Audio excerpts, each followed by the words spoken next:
देखिए फिर से साइंस में आज जो है पढ़ रहे हैं हम लोग फिजिक्स केमिस्ट्री बायो में से केमिस्ट्री का टॉपिक है एटम, यानी टॉपिक का तो नाम है एटॉमिक स्ट्रक्चर। कौन सा टॉपिक है?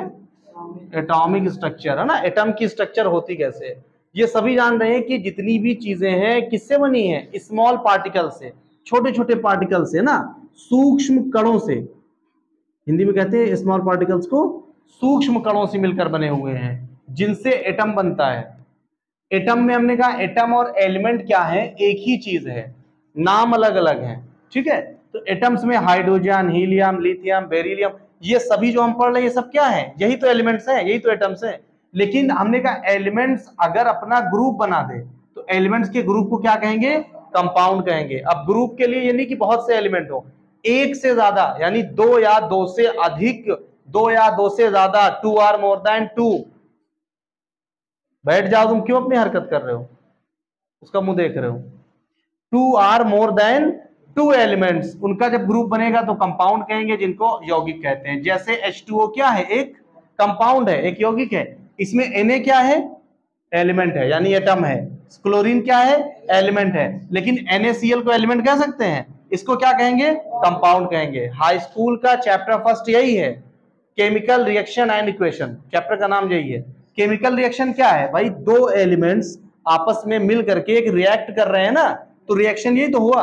केमिकल रिएक्शन क्या है कि न्यू प्रॉपर्टीज के साथ, new compound, new product with new properties. पहली लाइन यही लिखी हुई है हाई स्कूल के चैप्टर फर्स्ट में।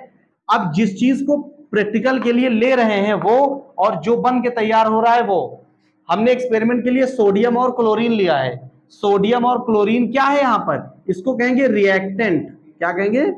रिएक्टेंट, अभिकारक। क्या कहेंगे? अभिकारक। और जो बन के तैयार हो रहा है ये है प्रोडक्ट।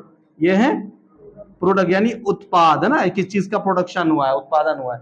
तो जो तैयार हुआ है वो, अब इसमें देखो एक तो ऐसे बनता है, किसी किसी में होता है कि एरो ऐसे भी लगा होता है, वो रिवर्सिबल रिएक्शन है ना। यानी इससे ये बन सकता है, इससे ये बन सकता है। रिएक्शन देखो कई तरह की होती है। रिएक्शन जो होती है कंपाउंड रिएक्शन, ठीक है, और decomposition reaction, displacement reaction, double displacement reaction और रिडॉक्स रिएक्शन। इतने तरह की 5 तरह की रिएक्शन ज्यादा जानी जाती है, बाकी तो एक्सोथर्मिक, एंडोथर्मिक। ठीक है, तो कंपाउंड रिएक्शन, फिर डिकम्पोजिशन, डिस्प्लेसमेंट, डबल डिस्प्लेसमेंट और रिडॉक्स रिएक्शन। खैर ये टॉपिक हमारा नहीं है आज का।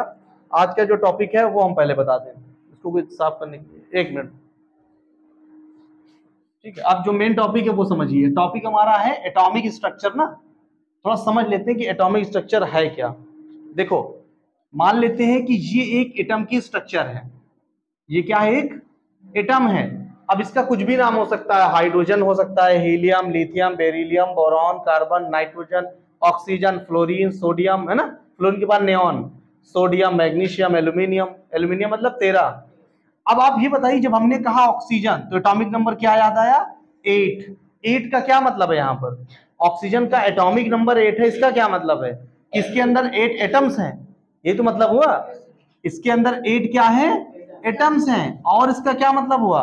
एटम का मतलब एटॉमिक। देखो, अगर आपको एटॉमिक नंबर पता है तो आपको कई चीजें पता है। उसका एक तो एटॉमिक नंबर पता है, जैसे जेड से इंडिकेट करते हैं। उसमें इलेक्ट्रॉन कितने हैं ये भी पता है, प्रोटॉन कितने हैं। किसी भी एटम में 3 चीजें मस्ट हैं, इलेक्ट्रॉन, प्रोटॉन और न्यूट्रॉन। उसमें इलेक्ट्रॉन होता है, प्रोटॉन होता है और न्यूट्रॉन होता है। इलेक्ट्रॉन मतलब जो माइनस चार्ज होगा, प्रोटॉन मतलब जो प्लस चार्ज होगा, न्यूट्रॉन का मतलब जिसपे कोई भी चार्ज नहीं होगा। इलेक्ट्रॉन की डिस्कवरी के बारे में अगर पूछा जाए तो किसने किया है? J Thomson. जे थॉमसन ने इलेक्ट्रॉन की डिस्कवरी की है। प्रोटॉन की किसने की है?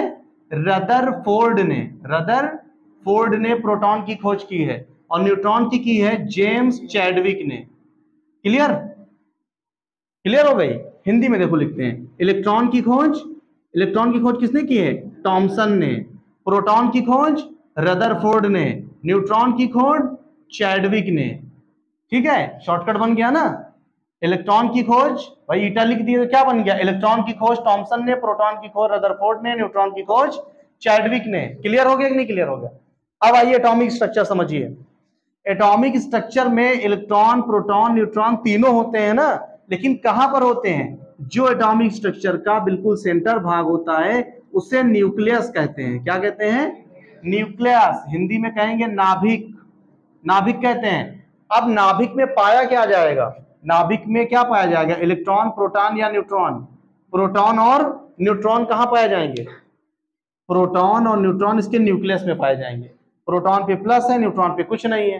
तो इलेक्ट्रॉन कहां पाया जाएगा? इलेक्ट्रॉन इनके जो बाहर के ऑर्बिट्स हैं, जो ये बाहरी ऑर्बिट्स है ना, इन्हीं में माइनस चार्ज होने की वजह से चक्कर लगाते रहेंगे, ये ऐसे रोटेशन करते रहेंगे। बात समझ में आ गई? इलेक्ट्रॉन ये जो सर्कल बने हुए हैं इनको क्या कहते हैं? इनको कक्षक भी कहते हैं, ठीक है, कोश कहते हैं, ऑर्बिट कहते हैं, अलग अलग नाम है, शेल भी कहते हैं, ठीक है, बायो वाला सेल नहीं, शेल। तो ये इसमें क्या है कि क्या कहा गया? अब अच्छा ये तो पता चल गया कि हाँ इलेक्ट्रॉन बाहर है, लेकिन कहां पर है? यहां पे इलेक्ट्रॉन है कि यहां पर है कि यहां पर है, कहां पर है ये नहीं पता है ना। तो पहले ये पता चले कि किसका है ये स्ट्रक्चर। हाइड्रोजन का होगा तो एक ही इलेक्ट्रॉन होता है, कहीं होगा एक। हीलियम का होगा तो 2 होता है, लिथियम का होगा तो 3 होता है। मान लीजिए ऑक्सीजन का बताना है तो 8 इलेक्ट्रॉन कहां पर हैं? तो इस चीज को कि इलेक्ट्रॉन कहां पर, इसके लिए इनका कुछ नाम रखा गया, KLMN, है ना। इसे बोलते हैं इलेक्ट्रॉनिक कॉन्फ़िगरेशन। इलेक्ट्रॉनिक कॉन्फ़िगरेशन का मतलब है इलेक्ट्रॉनिक विन्यास, ठीक है। इसके लिए बहुत बड़ी 2 साइंटिस्ट हैं जिन्होंने बताया कि इलेक्ट्रॉन कैसे रखे जाते हैं, 2n स्क्वायर कैसे रखे जाते हैं। अब आप सोचो 2n स्क्वायर क्या है? देखो ये पहला ऑर्बिट है ना, तो यहाँ n का मतलब 1, n2, n3, n4, क्लियर। अब आपसे पूछा जाए k में कितने इलेक्ट्रॉन हो सकते हैं, तो आप कहोगे 2n स्क्वायर, l में 2n स्क्वायर, m में 2n स्क्वायर और इसमें भी 2n स्क्वायर। तो k में कितने आएंगे? 2n स्क्वायर का मतलब k में क्या है? 1 ना, तो 1 का स्क्वायर 1 ही होगा। यानी k में कितने इलेक्ट्रॉन की कैपेसिटी है? 2 इलेक्ट्रॉन। अगर हाइड्रोजन और हीलियम होगा तो यही रहेंगे, इससे ज्यादा होगा तो अगले में चले जाएंगे। जैसे k के बाद l क्या होता है? वो भी 2n स्क्वायर है, लेकिन वहां पे l में n की वैल्यू, तो 2 का स्क्वायर 4, तो कितना आ गया? 8। इसी तरह से आएगा 2, 8, अगली बार में 18, फिर आएगा 32। ऐसे इलेक्ट्रॉन को रखना कहलाता है इलेक्ट्रॉनिक कॉन्फ़िगरेशन। इलेक्ट्रॉन को 2, 8, 18, 32 इस फॉर्मेट में अगर आप बांट रहे हैं तो इसे क्या कहेंगे? इलेक्ट्रॉनिक कॉन्फ़िगरेशन, यानी इलेक्ट्रॉनिक विन्यास। बात समझ में आ रही है कि नहीं आ रही है? नहीं आ रही है? अच्छा देखो, जैसे आपसे कहा जाए कि सोडियम, तो 11 इलेक्ट्रॉन है। अब सोडियम में पहले जो देखो सोडियम है ना, तो पहले ऑर्बिट में 2 ही इलेक्ट्रॉन रख सकते हैं, 2 रख दिए, कितने बचे? 9 बचे हैं ना। अगले में 9 रख सकते हैं, लेकिन नहीं, 8 की जगह है तो 8 रखेंगे। अब कितना बचा? 1।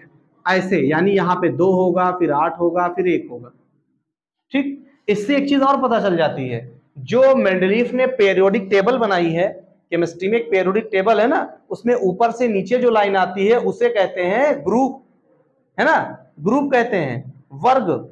और जो ऐसे दाएं से बाएं जाती है उससे कहते हैं पीरियड, यानी आवर्त।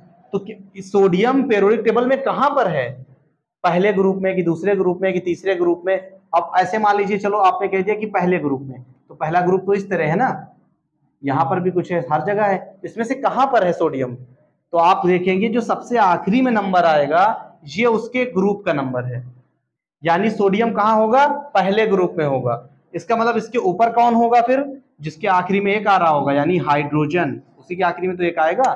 और किसके आखिरी में 1 आएगा? लिथियम 3 होता है ना, तो लिखेंगे 2, 1, तभी तो 3 लिखेंगे, यानी इसके ऊपर होगा लिथियम, फिर ये। तो आप समझ गए कि अच्छा ये सबसे ऊपर नहीं है, किस नंबर पे है? तीसरे पे, यानी यहां पर होगा ये सोडियम। कहां पर होगा? यहां पर, तो ये तीसरे पे है ना। ये कैसे पता चलेगा? आप ऐसे गिनना, 1, 2, 3, इसके पीरियड का नंबर है तीसरा, ग्रुप का नंबर है फर्स्ट। एक साथ कई चीज पता चल रही है कि नहीं? अच्छा, एक सिंपल सी चीज है, पहले आप जो है इलेक्ट्रॉनिक कॉन्फ़िगरेशन में, अभी इलेक्ट्रॉन प्रोटॉन निकालते कैसे वो अलग बाद में बताएंगे। बस 1 to 30 जो है ना, हाइड्रोजन से जिंक तक याद है तो ठीक है, नहीं तो ऐसे लिखना है हाइड्रोजन, यहाँ 1 लिख देना है और बराबर में लिखना है 1। हीलियम बराबर में लिखना है 2, लिथियम बराबर में लिखना है 2 1, ठीक। इसके बाद 2 2 2 3 2 4 कहाँ तक 2 8 तक, फिर 2 9 नहीं लिखेंगे, 2 8 1 ऐसे करना है। कर लोगे ना? अभी एक बार कितना कर पा रहे हो करके देखो, स्टॉप कर दो।